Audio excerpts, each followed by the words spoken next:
This is BYU Sports Nation, presented by the BYU Store. Simulcast on BYU TV and BYU Radio. Now live from Studio C, here's Jarom Jordan and Jason Shepard. What is good? BYU Sports Nation is live. Your day-to-day play-by-play in Studio B, presented by the BYU Store, official outfitter of BYU fans everywhere. Still getting used to the move. We'll be back soon in B. It's Wednesday, August 17th. Welcome to the show. Thanks for being here. I'm Jarom Jordan, teamed up with the man who's got his Sharpies ready, Jason Born Identity Shepard.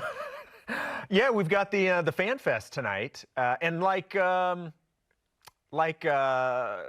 Owens. Sorry, I forgot the BYU alum Terrell Owens, who wears the gear. He did wear a BYU shirt. We haven't seen that for a while. Random. Chad Lewis needs to hook him up with some more gear. Chad, you just gave him one shirt? So we can see him on Instagram. But like him, I'm always prepared with the Sharpie. So just in case. Yep. Cougar kickoff tonight. Yes, the Cougar kickoff, not the Fan Fest. Yes. No, it's essentially a Fan Fest. At the student-athlete building practice field. You can go on the field where the team practices, and you can go inside the run locker rounds. I don't know if you can run rounds. Sure, just do it. You can tell them Shep sent you. You get a 10% Here's what discount. you get to do. You can promo code Shep. You can race Spencer Linton in a 40-yard dash. Spencer will beat most of you, but not all. Okay, here's your show lineup. How fast is Spencer? What will this team against this schedule tell us about BYU football's readiness to compete in the Big 12? We'll discuss Mitchell Juergens on what receiver he feels will break out, not named Puka or Gunner. My one-on-one with Freeland, he just pancakes me to the ground. What's left to fine-tune before the South Florida game? And the best BYU player never to win the Heisman, what one national pundit says that was very off the board. But first, today's headlines. BYU football is through 10 practices of fall camp as they prepare for South Florida in the season opener on September 3rd. At about halfway at the halfway point of camp, defensive coordinator Elisa Tuiaki says keeping guys healthy is a priority. The guys that we got back that were not healthy are playing at a high level right now, and so when that first team defense is on the field, and I feel like it's a really good defense, and so keeping those guys healthy and keeping them moving, I think is what we're trying to do here, and just make sure that we're getting all the practice that we need to get better, and but keeping everybody healthy. Health. Such a priority for this team. It is. We have seen it bite this BYU team for years. Hopefully, I can buck that trend this year. Also, how about this? Future scheduling side note. According to the Virginia Tech 2022 media guide, there's been an adjustment in the previously announced BYU versus Virginia Tech home-and-home series. The two teams will play as scheduled in Provo. That was originally scheduled for September 14th of 2030. That's still on. But will now play at Virginia Tech on September in 2033. That game is originally scheduled for 2026. So 7 years later now, the trip to Blacksburg. I'd imagine BYU may not play Utah in those seasons. We'll see. Tom Homo alluded to that idea as much of, hey, there'll be some years where we want to play a certain team and won't play Utah. Do you want 11 Power 5s in a season? If you do, play Utah. Headline 2, Zach Wilson's surgery went well yesterday, according to ESPN Jets reporter Rich Cimini, who tweeted Zach Wilson's arthroscopic knee surgery was deemed a success. Great success, tells ESPN. There were no surprises from the original diagnosis. They won't put him on the field till he's a hundy, but good news for the Jets. Ian Rappaport of NFL Network adding, following surgery, Zach Wilson recovering nicely, still has week 1 in play, source said. No surprises. They'll be cautious until he's 100%. That's great news because let's just get to the regular season. Yes. And get that knee healthy. Certainly dodged a major injury, and luckily things look like that they are manageable. ESPN's Todd McShay released his preseason NFL draft position rankings. McShay has Jaron Hall as his 11th rated quarterback, Blake Freeland as his 14th rated offensive tackle, and Clark Barrington as his 12th ranked offensive guard. We'll talk about the difference between McShay and Kuiper. Why the difference? Later in the program. Carson Lundell and David Timmons advanced to the round of 16 match play at the U.S. Amateur Golf Championship in New Jersey. Congrats to the boys. Lundell tied for 14th, 1 over. Timmons was 2 over, tied for 21st. They're currently on the course. Lindell currently 1 up through 11 holes against Jared Nelson, and David Timmons tied through 10 versus Chris Francoeur. Best of luck to those two. Former BYU ace Michael Rucker pitched an inning and struck out 2 for the Cubs last night as Chicago beat the Nationals 7-5. I will usually not root for the Cubs, but for Michael Rucker, I will make sure that he's doing. I will root for him. NL Central guy. Because I like Ruck. Last night was Rucker's 8th game played since being called up from AAA Iowa earlier this month. Okay, Hawkeye, Iowa. All rise and shout. It's time for What's Trending. You're talking about it, and so are we. It's What's Trending on BYU Sports Nation. What's Trending is presented by Tim Daly Ford, part of the Tim Daly Auto Group, serving Utah since 1968. All right, the Cougars walk into the season with a tough schedule, as chronicled nearly daily on this program. Using the simple metric of opponent win percentage from last season, BYU, 13th toughest schedule in the nation. A simple metric, but still. Utah's 107th, by the way. It's part of a multi-year build of tough schedules as the Cougars prepare for Power 5 inclusion. We're all stoked about that. So, Shep, what will this season teach us about BYU's readiness to compete in the Big 12? It's an interesting question because I don't know if it's going to teach us anything more, or maybe teach is not the right word I would use. Maybe re-emphasize how important it is that the program has depth moving forward. And because I think we've seen over the last couple of years, and you just alluded to it, sort of ramping up to the schedule, we've seen over the last couple of years BYU playing schedules like this with multiple Power 5s, whether it's 3, whether it's 4, whether it's 5, whether it's 6, whatever the case. 7 last year. Whatever the case may be, BYU has been playing tougher and tougher schedules. So I think from a scheduling standpoint, BYU is sort of already there in challenging itself enough to see where it stacks up compared to what a conference schedule would look like as a P5. So I don't know if you necessarily learn anything because you've been dealing with this for the last couple of years. But I think it can reemphasize stuff, like I said, like the importance of depth, or maybe how you match up specifically from a scheme standpoint with what's going on in your conference. Because obviously, there's a different brand of football in the Big 12 than maybe what you're going to see in the Pac-12 or the SEC. You know, every conference has its own style of play. So I think it sort of just reinforces some of the things that BYU has already tried to do over the last couple of years, knowing that this was a possibility, and certainly last year, realizing it's happening. In terms of style of play, BYU actually plays more like a Big 10 team than a Big 12 team. Big 12 is built on speed, and then defensively, you're just going to give up points. BYU tries not to do that, right? Echoes of bend, don't break from Bronco Mendenhall. A couple of thoughts. One is, will BYU have a more experienced team than this team ever? COVID has allowed fifth-year seniors like Peyton Wilgar and Lopini Katoa and Gunnar Romney and others to be here. They shouldn't be on this team. COVID allowed an extra year, which is awesome. BYU returned so many pieces from last year. Think about it on offense. You got Samson Nakua and no Tyler Algier. And, then one other notable name who I'm forgetting. That's kind of it. Defensively, it's a lot of the same guys back.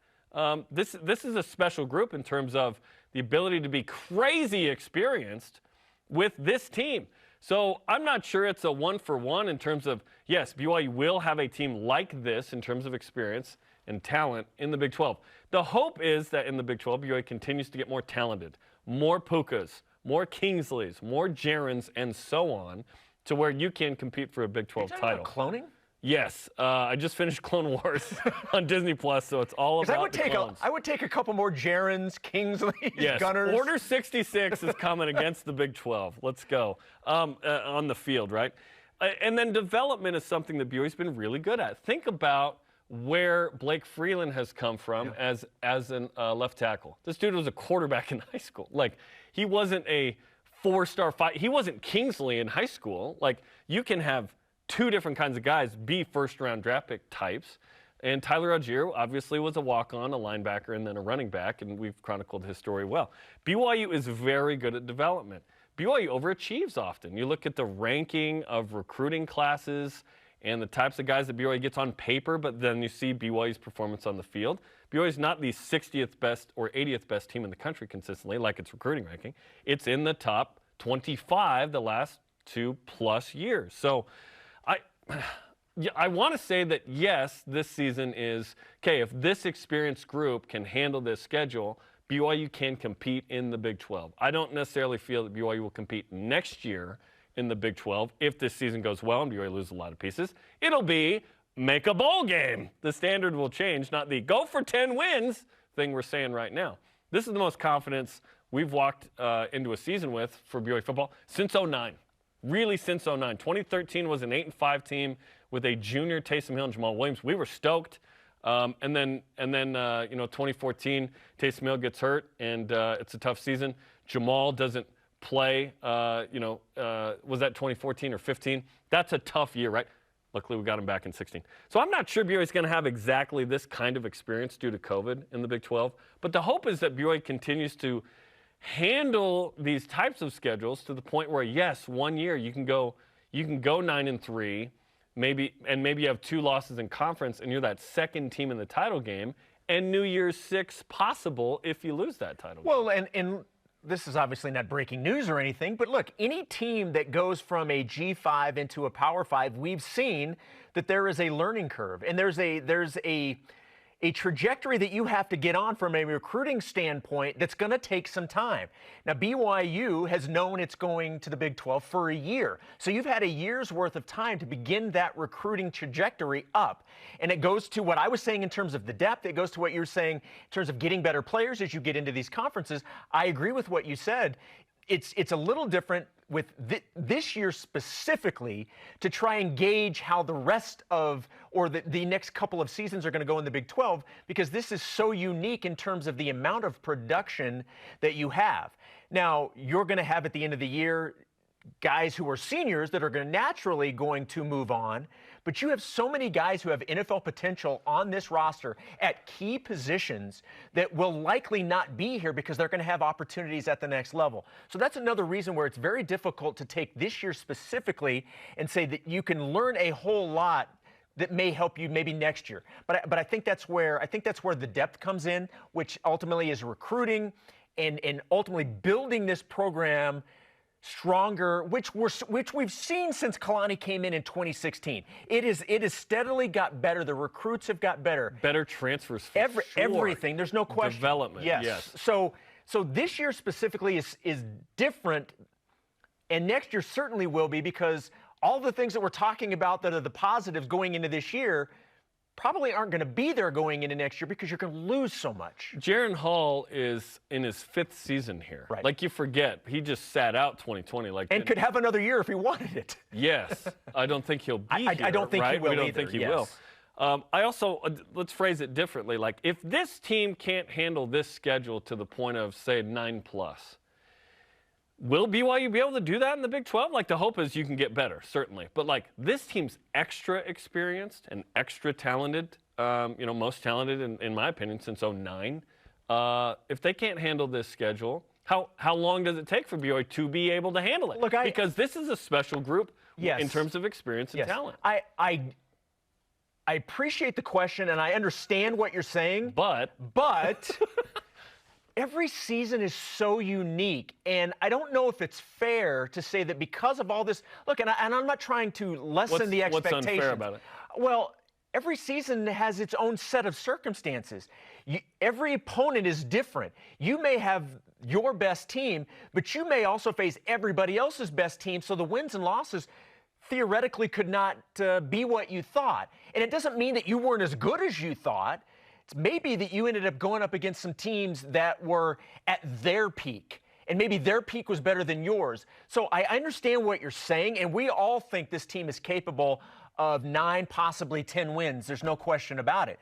But I think it's somewhat unfair to say that say if they don't reach 9 or 10, that it can never be because this is the best production we've ever, or the most returning production we've ever had. I don't know if that's fair. It just intimidates me a little bit if we think, hey, in the next 2+ years, we want BYU to compete for a Big 12 title. It's like, then show us this year with the most experienced team maybe in BYU history. I don't know how to quantify that very well. But the COVID extra guys and the NFL pub, this team needs to go 9+. Like, if they're 8 or fewer, it's like, well, shoot, we need to do something that we're not doing. And maybe that's, you need a couple of Kingsleys, a couple of Pukas, or whatever, if you will. Again, I don't know. cloning. Get them out of high school. Let's go. Okay, all of this leads up to not games against Notre Dame or Baylor or Oregon, but South Florida in how many days? Countdown to the Big 12. 318 to the Big 12. South Florida's later. 318 days until the Big 12. You know, the team's focused on South Florida. We are focused we're looking a year on a ahead Power already. 5 league. Our question of the day. We have that luxury. The Getting ready for not. South Florida. That's for the team to worry about. What will this season teach us about BYU's readiness to compete in the Big 12? Let's hear from you in Voice of the Nation. This is the Voice of the Nation on BYU Sports Nation. Chris Wetzel on Twitter. The answer is not the ones ready for the Big 12, but are the twos and so on. Great point. Because if this season goes as expected, then some key players go to the NFL. It might not be some. It might be like a host. I'm going to keep my eye on depth, and that will tell us if we're ready or not. If BYU can produce a bunch of NFL players and have a tremendous season, whatever loss BYU sustains from there is worth it. It's worth it because you want to have great seasons, and you'll take some crappy seasons. What if I told you BYU had to have 2017 to get Zach Wilson and have 2020? It was worth it. Yeah, in the moment. 2017 was terrible. Yeah. But 2020 was beautiful. In the moment, things seem like it's yes. But down the road, yes. you see where everything led. And this yes. led to this. And, yeah, you had to go through this. But well, look what it ended up as. Worth it. Yeah. It was worth it. I'm sorry. All right, coming up, Actually, I'm not sorry. a rivalry shot or a coincidence from yesterday's practice. This is great. The BYU radio sideline reporter Mitchell Juergens tells us which receiver not named Puka or Gunner is expected from him to have a breakout season. This is BYU Sports Nation. This portion of BYU Sports Nation is presented by the Tim Daly Auto Group, serving Utah since 1968. BYU Food to Go's convenient location at 2191 North Canyon Road in Provo makes bringing popular BYU foods to your next event easy. Everything's ready when you need it at the drive and load pickup. You drive in and they load no matter the weather. And stop in the on-site creamery for great BYU chocolate milk and ice cream. BYU Food to Go, bringing campus to your table. Call for details, 801-422-5001.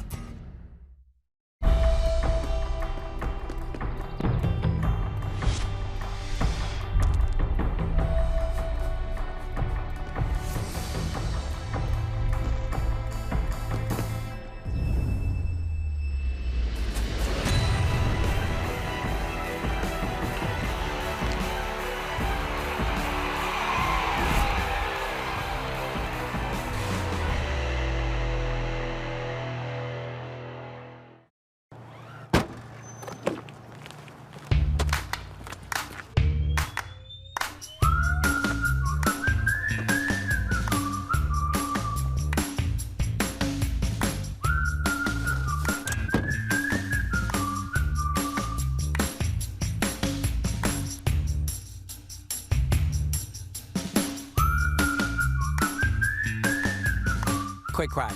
Wash all you want. Don't drive dirty. Paul Brandt is laying his guitar aside and picking up a hammer. There actually are things that can be done to help people in situations like this. This is our house for real. I don't think you can ever dream too much. As the receivers become the givers, they in turn help themselves. Watch Paul Brandt's Build It Forward on BYU TV or with the free app. BYU Sports Nation is presented by the BYU Store, official outfitter of BYU fans everywhere. Check out After Further Review on the BYU TV app as the guys discuss Ben Bywater, Isaac Rex, Jacob Conover, Pepe Tanavasa, and others as we get closer to the start of the 2022 BYU football season. After Further Review available on demand on the BYU TV app. We're in Studio B with your day-to-day BYU Sports C. play-by-play. C, thank you for the correction. I'm so used to that. Jarom Jordan, Jason Shepard, who actually knows where we are, which is great. A week after the Mangum to Matthews, Nebraska miracle in 2015, the Cougars hosted 20th-ranked Boise State on a 71-degree clear night that resulted in our next guest's greatest moment at BYU.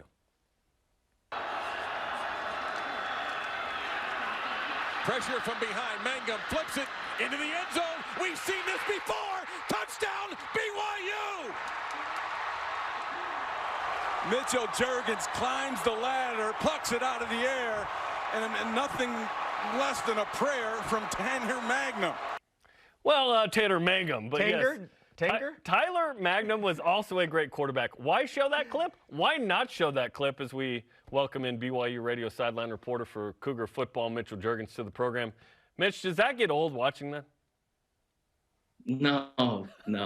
That's the amount of times I've seen it, you'd think it would, but I love it. It's living in the glory days. Okay, so Jarom said that it's the greatest moment. Like, I'm assuming a lot of people would say that. Is that your greatest moment to you personally?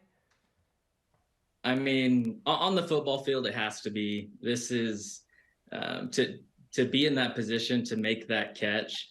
I mean, first off, it shouldn't have been me. It should have been. We had a number of taller targets on a deep Hail Mary that maybe would have been the better option. So for me, it was. I mean, absolutely, it goes down in greatest moments for me on the football field. To do it at Lavelle after the Nebraska game. It is nothing short of amazing. I was fortunate to be in the right spot at the right time. So yeah, that was amazing. And Starman, it's like one of the greatest celebrations in BYU history. It's like up there with Steve Young, high knees in '83 against Missouri. It was great. Okay, our question of the day is this: Mitch, what will this season teach us about BYU's readiness to compete in the Big 12? What do you think? Yeah, I think it can teach a lot.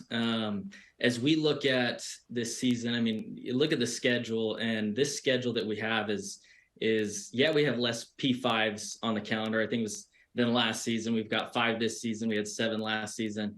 But arguably more challenging for this BYU team. And so I think as we look at the ability for them to compete week after week, this is what the Big 12 is going to be about, right?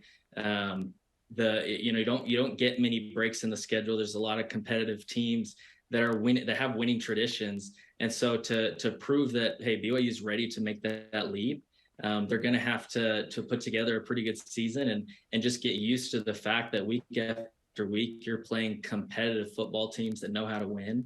And with that said, too, I think it's going to be a test of our depth.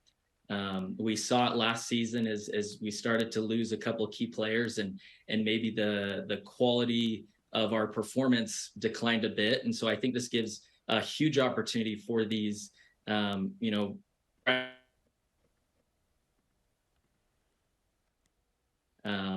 top-notch players to come in and do a fabulous job for BYU if starters go down. Because a season, in the Big 12 and even this year, you're going to need talent, you're going to need depth throughout the entire season. Mitch, you touched on the schedule and obviously just some unbelievable matchups this year. And maybe the answer to these questions is the same, but what's the game that you're most looking forward to? And then as the sideline reporter, obviously you get to go to all these different venues. What's the trip you're most excited for? Yeah, so the game I'm most excited for is for sure the first home game against Baylor.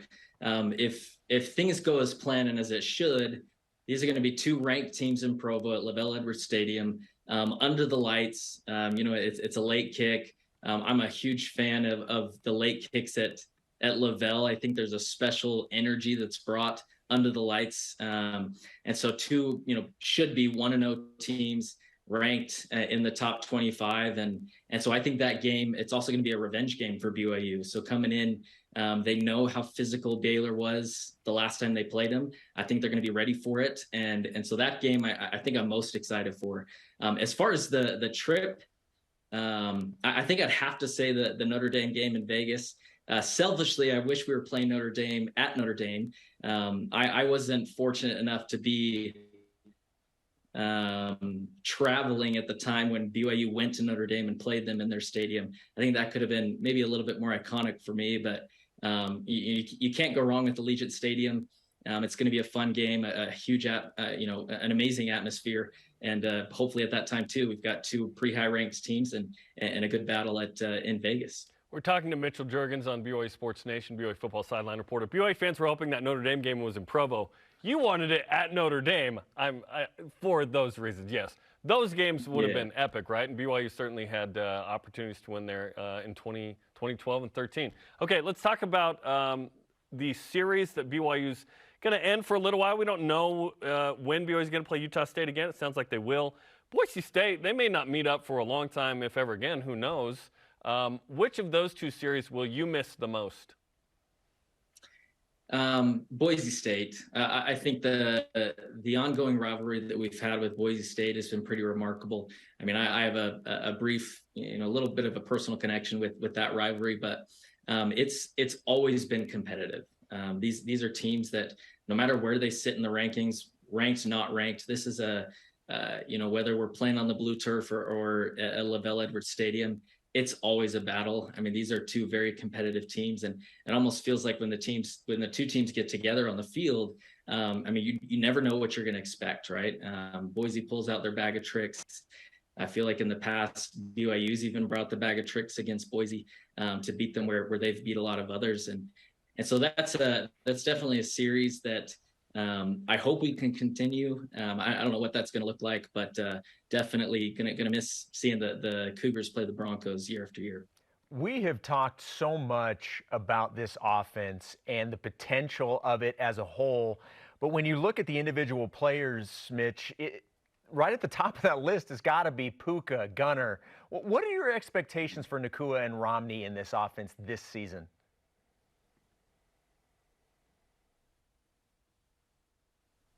Yeah, I think they're going to have a huge season. I'm a big believer that confidence is so key on the football field, right? And these are two players that are established veterans on the BYU roster, especially within the receiving corps. They have the connection with Jaren Hall. And so honestly, I think the sky's the limit for both of them.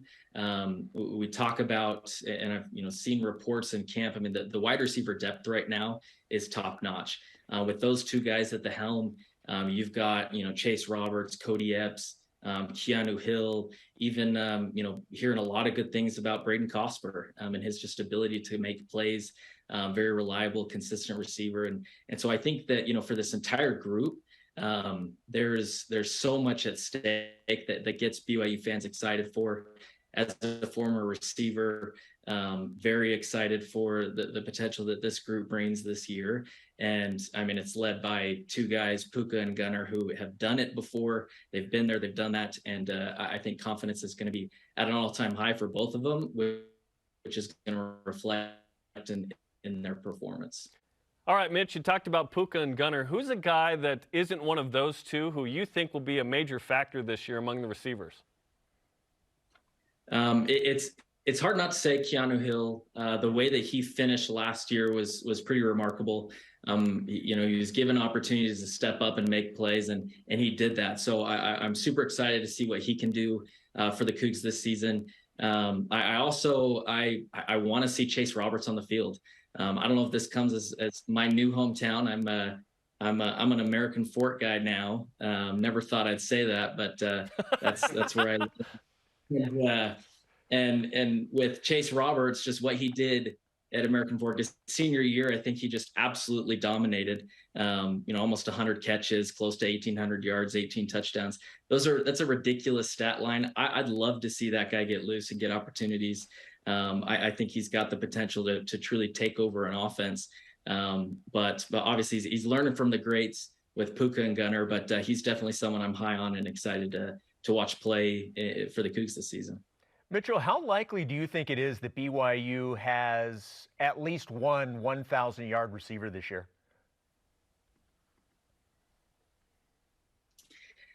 To be honest, I don't think it's likely. And the reason for that is how much depth there is at the receiver position.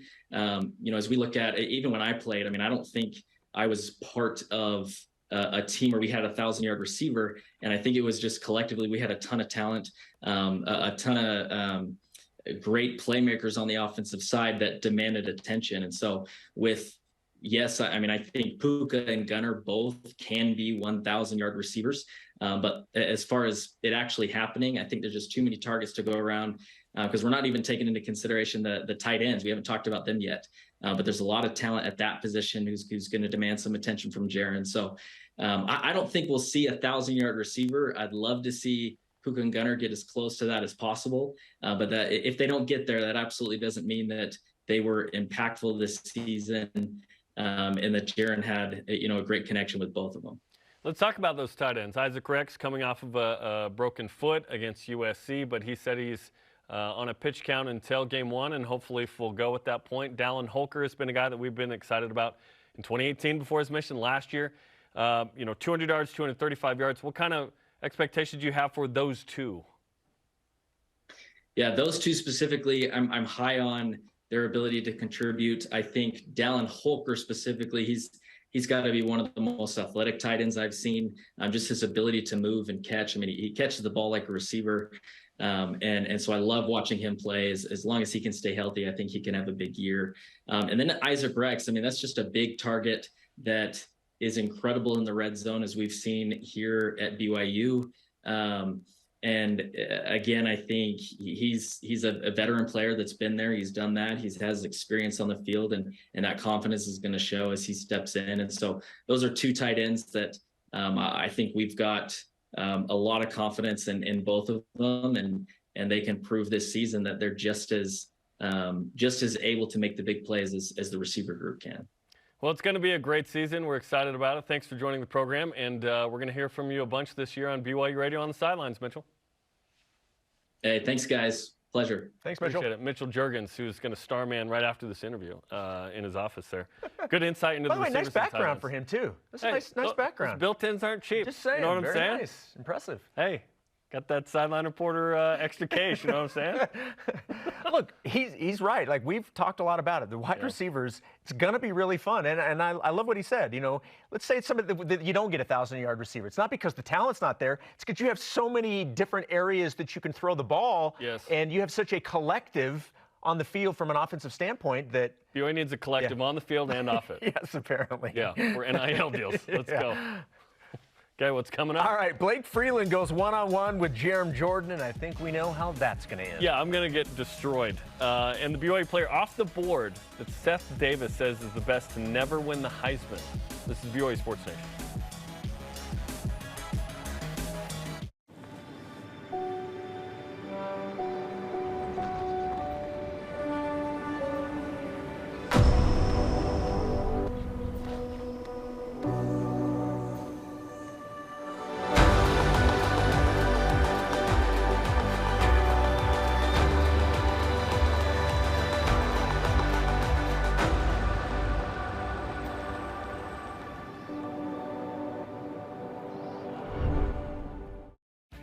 Tim Daly Ford in Spanish Fork sells Ford vehicles including the F-150, the pickup designed for work and play.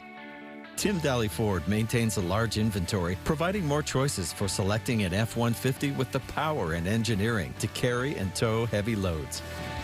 The F-150's design offers comfort, safety, and a range of options to choose from. Think Ford, think Tim Daly Ford in Spanish Fork. Professor Rock here. The Food Nanny. Chandler Scott here. Samry.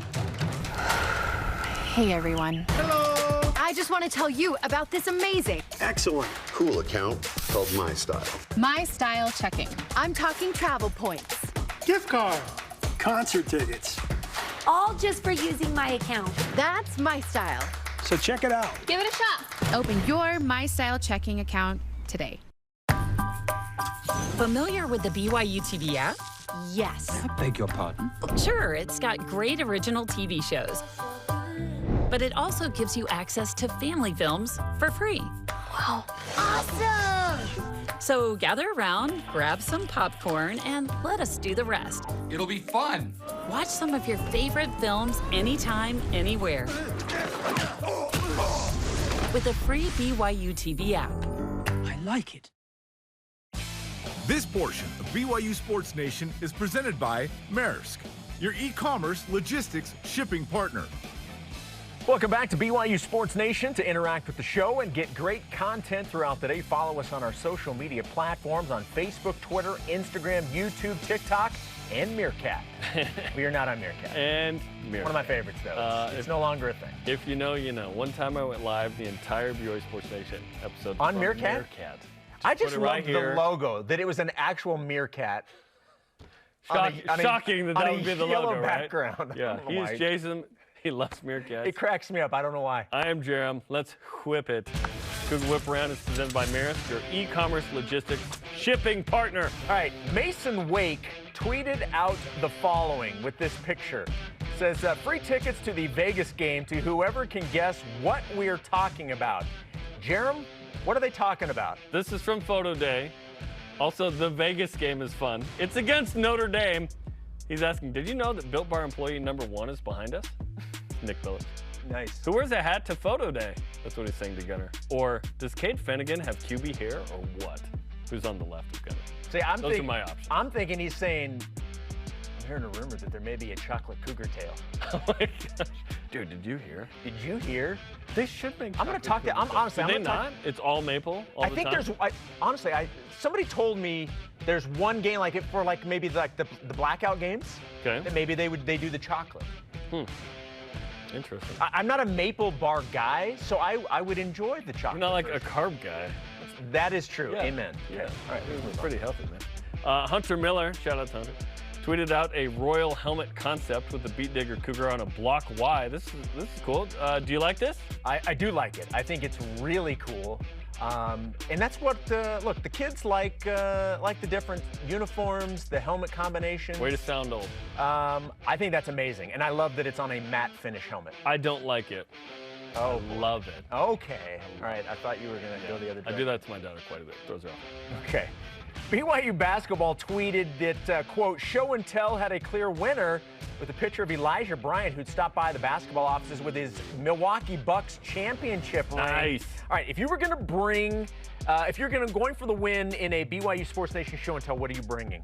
I'm bringing an NFT of the first time I said, sorry, no time for Dennis. No.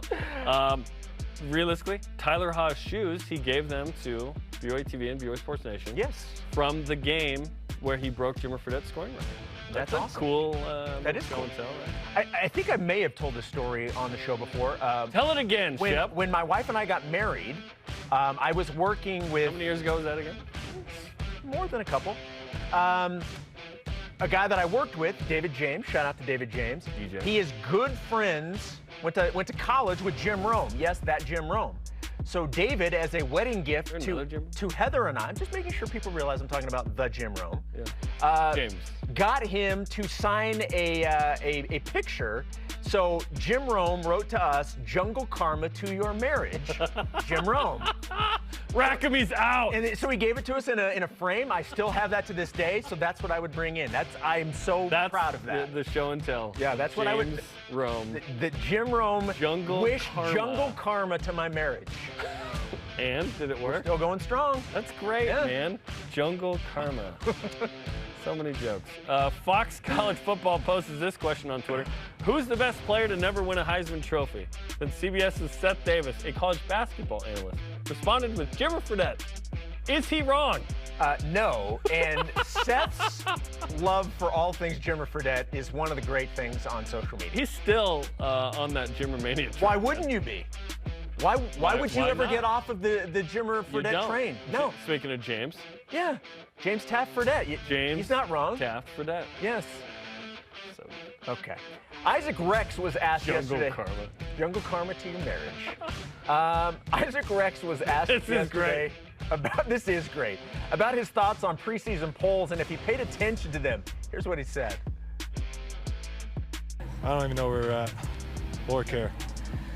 But to be honest, those things are annoying anyways because they change after like the first week. So why don't we just do it after the first game? Because I guess it's just a money grab or something, all the schools that are on there. Because you see schools that are like 7 on there, you know, and then they're not on it the rest of the time, you know? Okay. 7, huh? 7. Okay. Okay. Was that just a random number? Or wait, because who's ranked 7? That team up north. Interesting. So, was it random or was that on purpose? I think Isaac's a smart kid. Yeah. I think that was on purpose. And Utah's going to be really good this year. Yes. Whether it was random or on purpose, strength of schedule. In my mind, it will always be on purpose. Yes. because that's funnier. Would you? Yes, exactly. Would you want the polls to come out later? Like he said after week 1, why not? I would say after like the first month. Yes. If you're going to do that, go after the first month. Yeah, I agree. The preseason. It's a marketing thing. It gives us things to talk about on a show like, I don't know, BYU for 5 hours a week. So we like it. But in terms of like what it actually means and a fair and accurate assessment, probably after the first month. Shout out to Cougar Stats, who said BYU in the last 50 years has gone from unranked to ranked in the final AP poll 12 times, most in college football. BYU is used to no respect at the beginning of the year, and then, hey, finish right. Let's go. Coming up, both Mel Kiper and Todd McShay have 3 BYU Cougars in the top 20 in their NFL position prospects, but they are a little different. We'll talk about that. And my one-on-one with Blake Freeland. What's left to do in the next 2.5 weeks to get ready for South Florida? This is BYU Sports Nation. My name is Spencer Finnegan. I'm from St. Louis, Missouri. During my sophomore year, I got married to my sweetheart, Mary, and there's tons of unexpected expenses when it comes to marriage. We were looking for scholarships. I found the replenishment grant, and my local alumni chapter gave me a grant to help me focus in on school. I'm so excited to, now that I've graduated, give back to those students that are coming to BYU in the future.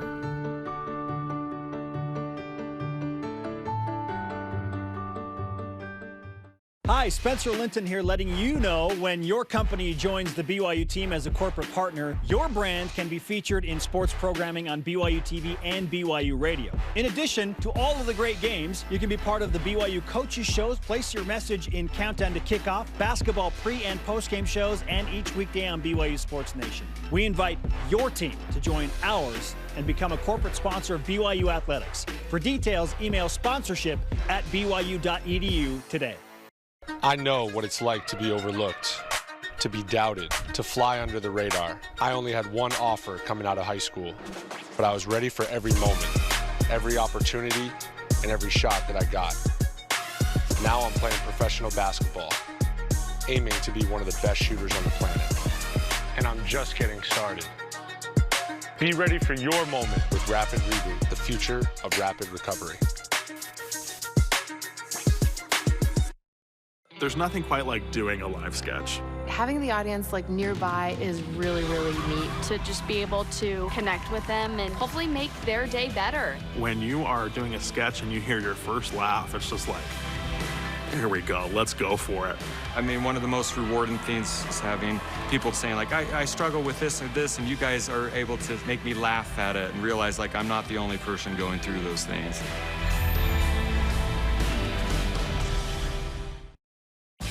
BYU Sports Nation is presented by the BYU Store, official outfitter of BYU fans everywhere. Join us tonight from 6 to 8:30 local time at the Cougar Kickoff on the outdoor practice facilities to meet and greet BYU athletes. We'll have a booth as well where you can meet BYU TV analysts and hosts. Let's go. Welcome back to BYU Sports Nation, live from Studio C. Blake Freeland's getting first-round NFL projections. It's amazing considering Blake was a quarterback a couple of years ago in high school. Now he's a beefed-up left tackle machine ready to pancake some fools against South Florida.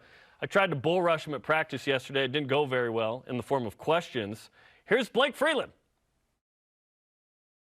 All right, Blake, 2.5 weeks left. How's camp going so far for you? It's going good. Just trying to get better every single day. How do you get better every day at this point in camp where it's kind of week 2 and maybe it starts to drag a little bit? I think individually every single one of us has things to work on every day. I mean, had a bad day today personally, but I just got to keep focusing on the little things and get better. What was not good enough in your opinion? Everything. Just got a lot of things I got to work on. So. Yeah. What does a good day look like for you in practice as an offensive lineman? Just playing fast, good effort, good physicality. Never perfect days, but we can always do better than the last day. So, Is it hard to be an offensive lineman when they don't actually tackle and you can't actually put them on the ground when it's thud mode or less? Yeah, there's some times when we're in thud, and Chris Brooks, that guy's not going to get tackled very easily. We make a decent hole, never big enough, but make a decent hole, and Chris gets tapped by somebody, gets down. I'm like, that guy's getting 8 to 10 yards. You know, he's a monster. So I think it changes with the running backs more than the O-line, to be honest. But do you welcome that? Like the moment you can go full bore, is that when you can really be yourself as a left tackle? We love full speed, but I mean, our thud tempo is full speed for us. We don't change much. When you get into a game scenario, in fall camp, you're trying to stay healthy, yet you want to practice at a certain level, right? What kind of difference is there, if any, once you get that first snap and it's like, all right, now we're full go and we're not worried about getting hurt in fall camp? I think just a good goal is always play fast. I mean, if you're playing slower than the person behind you, you're going to get hurt. So I think playing fast all the time is something that a lot of people don't realize will keep you safe. You talked about wanting to be great at the details and the nuances. Walk us through what life is like as a left tackle in D1 on a top 25 team where you try and be your best and you know you're going to play some great teams. What are the little things you think about every day? Shoot, there's so many things just with your hands, your leverage, your head, where you're placing your head, where you're keeping your balance. It's just little things you never think of if you're on the outside. You were a basketball player once upon a time. We played quarterback, like we've talked about quite a bit. What are the things at left tackle that you're still getting used to because it's just been a couple of years? Just it's random things. Every once in a while I'll be like, whoa, it's a little bit different, but nothing. I'm pretty adapted to it now. It's been 3.5, 4 years now. Since that Boise State game in 2019, talk to that guy and as if I was that guy and tell me like what you've learned since then. Oh, you thought you knew this, now I know this. Like, what are those things you've learned? And I'm a little smaller than you were in 2019. Yeah, exactly. It's all about size, but I think 2019 I was just running around, getting in the way of people. I think one thing I tell myself is just use your hands a lot better. I was just throwing my head and my body at people and was doing all right with that somehow. That was a fun story you told us on Media Day where the defensive lineman across from you at Boise State who got drafted, I'm trying to remember his name. Do you remember his name? Weaver. Curtis Weaver, tremendous player. Was like, hey, I don't know you. What's your name? Are you like a friendly guy on the field? Do you talk to the other team or you kind of just do your own thing? I kind of do my own thing, but it kind of depends on the vibes the defensive line gives off. If they're talking mess, we'll give it right back to them. I think it goes for the whole line, but some guys, it's weird. They'll just talk and have conversations, and I mean, we'll just talk back, I guess. It's just, it's kind of weird, but yeah, if they talk mess, we'll give it back to them. What's the most random friendly chatter you've had in a game with someone like Curtis Weaver had with you? We've had a few guys ask how old we are. I remember my freshman year, I was next to Shannon Herring, and I think he was 26. And he's like, dude, how old are you? He's like, 26, man. I'm like, hey, man, I'm 18. Like, I'm young like you. Yeah, I'm the same age, but we got 26, 24 going across the board, so. And then you start talking about a mission. You're like, hey, here's what a mission's all about. Oh, wait, it's third down. We got to go. As you think about South Florida in 2.5 weeks, what comes to mind? What emotionally also do you feel when you think about that first game? I'm just excited. I'm ready to get the season rolling. I'm ready to get into game prep and, just get ready to get it going. What excites you at practice? Because it's week 2. Sometimes that can drag, right? In fall camp, you're like, hey, I just want to get to the next thing. Maybe you love it. I don't know. What excites you when you come out here for practice every day? Honestly, getting better. I think I've got a lot of things to work on, like I said earlier, and just try to perfect my craft. I feel like I've got a lot of things I need to clean up before I get to the first game, and it gives me a good opportunity to get that with these next couple weeks. What's it like competing to get your own starting spot, yet try and gel as a group? Because there's the individual competition, but there's also the team vibe with the offensive line. It's good.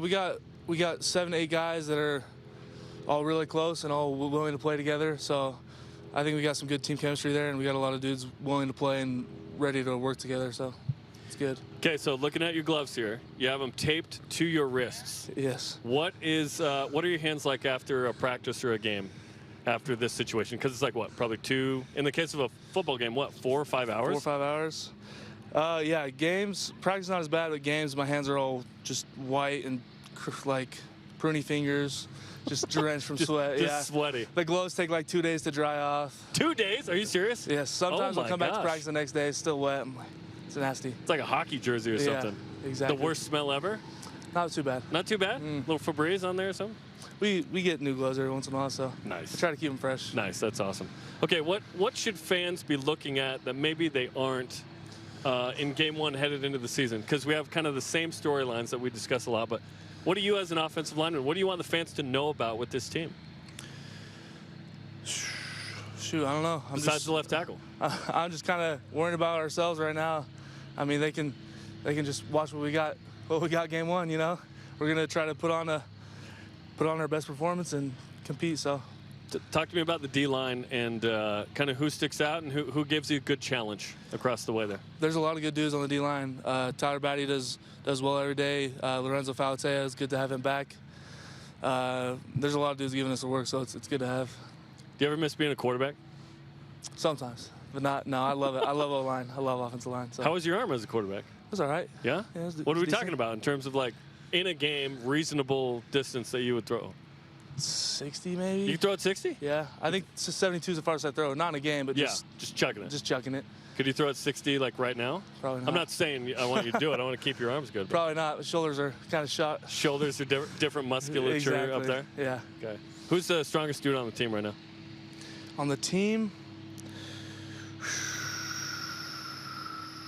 Caden Haas, probably. Caden Haas. Naisa Mahe. D-line. Way to throw the D-line some love. Who's the pound-for-pound strongest guy in your opinion? Pound for pound. George Udo, I haven't seen him lift in a minute, but last time I checked, he's throwing around crazy weight. Chris Brooks throwing around crazy weight. Hinckley. Hinckley's first-team All-American, man. Look, the way he looks, unbelievable. Yeah, he's good dude. A freak. Yeah, great dude. Might see the field a little bit. Let's go. Yeah, and then all the O-line are throwing around weight, so it's really good to have the good offensive line group chucking around weight in every lift. Hey, that's the goal, man. Yeah. Blake, thanks for the time. Best of luck with everything. Appreciate you. Yep. Blake Freeland, this guy's really good. He's also very large. Look, you didn't have like a milk crate for you to stand on? I know. What's the deal? In the biz, they call it an apple box. By the way, welcome to every interview I ever do. I look so small in that. I was like, Gandalf, can you come to Mordor and take the ring with me? Okay, Blake Freeland is big time recruit. He's big time in height and the NFL prospects. Right? We've talked about Mel Kiper over the summer. Third best offensive tackle in the country. Now, you mentioned earlier in the show, Todd McShay says 14th best. Jaron Hall, 6th best QB from Kiper, McShay 11th. Clark Barrington, 6th best guard. McShay says 12th. What do you think of McShay not as high as Kiper on those three? Well, clearly I'm going to focus more on Mel Kiper's projections than I am Todd McShay's because of the difference. Honestly, I'm a bit surprised that there's that much of a difference, specifically with Blake Freeland. From 3rd to 14th? Like, that's not that they disagree on. Kiper's saying he's first-round guy. Absolutely. That's the one that surprises me the most. So, yeah, I'm a bit surprised that there's that much of a difference in their opinion of him. I'm cool with all of this because they're all in the top 14. Now, that's a great point. How about that? Like, BYU walks into a season with 3 NFL draft picks. Like, if these guys have a quality season like they had last year, we're talking about at least 3 dudes. If not a Puka, a Keenan, a Peyton, a Gunner, a Ryan Rico, for goodness sake. Like, he's that good. We'll see, man. We'll see. This is exciting. All right, coming up, your elite voice. And a rising shout-out to BYU and Utah working together. On what? We'll tell you. It's BYU Sports Nation. Introducing the truck for adventure. The all-new 2022 Nissan Frontier doesn't compromise on power or comfort. This midsize truck was redesigned to incorporate the latest technology and designs for safety, comfort, and convenience. Plus, with up to 6,700 pounds of towing capacity and best-in-class horsepower, it's rugged enough for adventure and still safe enough to transport all your favorite people. Where's your new Frontier? You'll find it at Tim Dowling Nissan Southtown and South Jordan.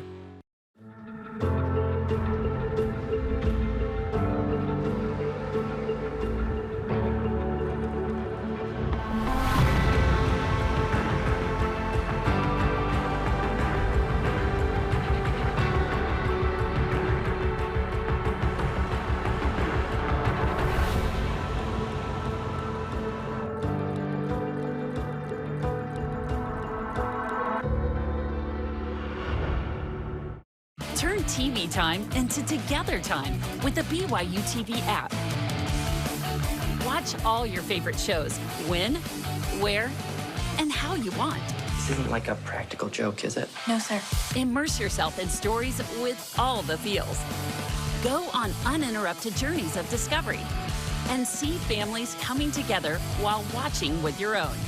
See new and original content, all for free on the BYU TV app.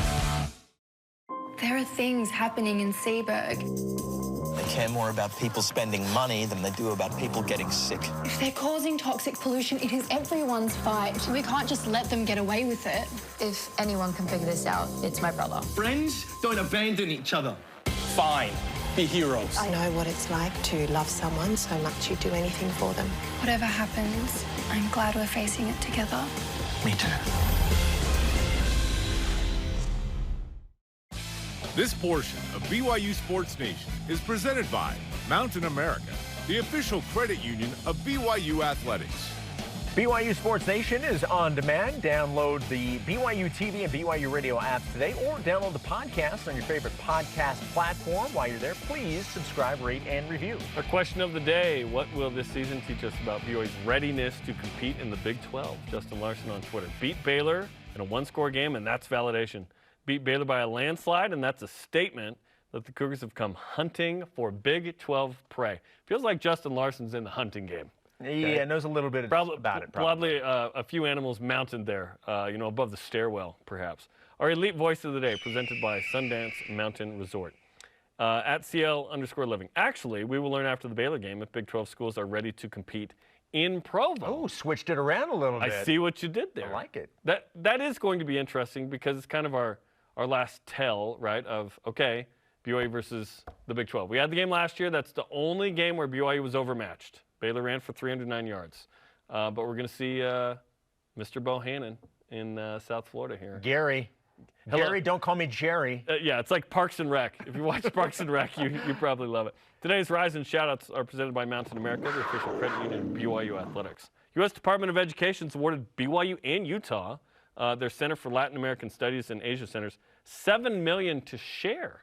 How about this? Working together for good. Yeah. BYU snaps a streak. Suddenly they share stuff. I mean, it's funny how that works. Oh, boy. And also, a happy birthday to our BYU Sports Nation coordinating producer. From the beginning to now. There One he is. Ben Bagley. There he is. Turning 53 in the control room today. He's not. Maybe. I was going to say, I thought he got bit by a vampire when he was like 28, and that's just the number we stay at, something like that. He is so mad right now. What's cool is he's like looking like he's working, which is great. He works all the time, but like, hey, he's like, oh, I gotta type an email here. He's texting me now. Why'd you do that? Our thanks to today's guests, Mitchell Juergens and Blake Freeland. Conversation continues 24/7 on Twitter, Instagram, and Facebook. Always use hashtag BYUSN. For Jason, I'm Jarom. Shout out to Judd Anderton. We'll see you tonight at the Cougar Kickoff. And oh, by the way, tomorrow, women's soccer season begins. Go Cougs. Happy birthday, Ben.